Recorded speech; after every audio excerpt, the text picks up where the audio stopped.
You ask Tiger to solve. This deals with linear equations with one unknown. The final result is a equals 6. Let's solve it step by step. Group all constants on the right side of the equation. Add 18 to both sides. Simplify the arithmetic.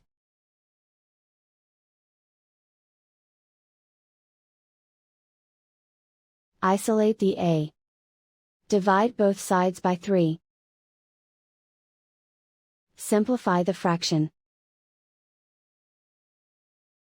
Find the greatest common factor of the numerator and denominator.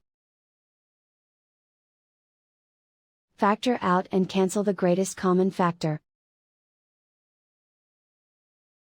And so the final result is a equals 6.